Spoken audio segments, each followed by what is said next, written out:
Bonjour, je fais cette vidéo pour celles et ceux qui m'ont demandé lors de mes rencontres qu'est-ce qu'était un graisseur à déplacement. En effet, en grandeur comme en modèle réduit, il existe deux types de graisseurs. Les graisseurs ont pour objectif de donner à la machine elle-même et au cylindre du gras, de la graisse, de l'huile en fait, une huile très lourde, une huile de 400 grades minimum. En fait, les graisseurs les plus communs sur les machines réelles sont des graisseurs à pompe ou graisseurs à rochet. Mais il existe aussi ces fameux graisseurs à déplacement. Qu'est-ce que c'est qu'un graisseur à déplacement ? Eh bien, c'est tout simplement une réserve de graisse que l'on situe entre la machine et la chaudière. La vapeur, en passant vers la machine, rencontre ce graisseur.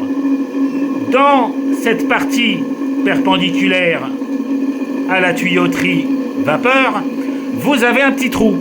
Ce petit trou fait que de la vapeur dérive vers le graisseur.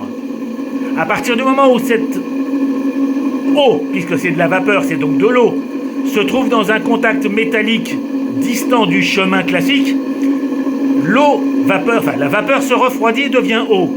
L'eau est plus lourde que l'huile et donc elle tombe au fond du graisseur. C'est pour ça d'ailleurs que j'ai pris un graisseur à déplacement transparent pour que vous en voyiez le fonctionnement.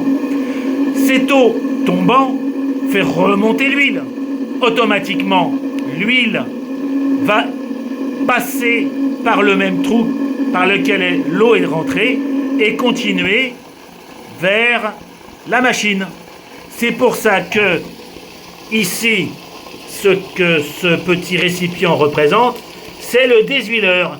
Et vous voyez que l'eau à l'intérieur est légèrement trouble, c'est normal, puisque la vapeur qui est passée par ce graisseur va dans cette partie déshuileur, se refroidit, la graisse tombe et la vapeur que vous retrouvez dans nos cheminées s'échappe toute propre.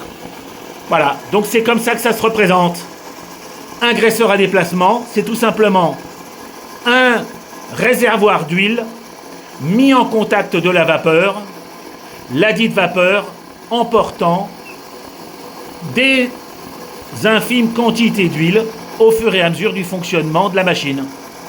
Ainsi, le niveau d'eau ici que j'ai commencé à voir va monter, l'huile va rentrer et je peux régler bien sûr le débit de l'huile si je le juge nécessaire avec cette petite vanne. Parce qu'en fait, à l'intérieur de ce graisseur, vous avez un pointeau. Et donc un pointeau c'est oblique. Plus vous l'écartez, plus le trou donne accès à l'huile et à la vapeur. L'huile vers la vapeur vers le graisseur. Voilà, j'espère que j'ai été clair.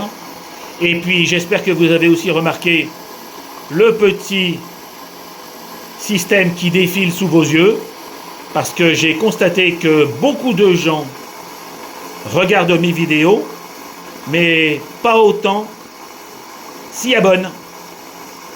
Donc je compte sur vous les amis. Voilà, la machine s'est arrêtée du coup, voilà. La pression est peut-être un peu retombée, oui, de barre. Bon, attendez, je vais accélérer un tout petit peu. C'est juste pour jouer, hein. C'était juste un montage comme ça, avec des tuyaux pour vous montrer. J'accélère un tout petit peu. Voilà, c'est parti. Donc la vapeur circule, tout va bien. Le brûleur brûle. Et j'ai mis la petite bouteille de gaz dans un peu d'eau parce qu'elle gèle.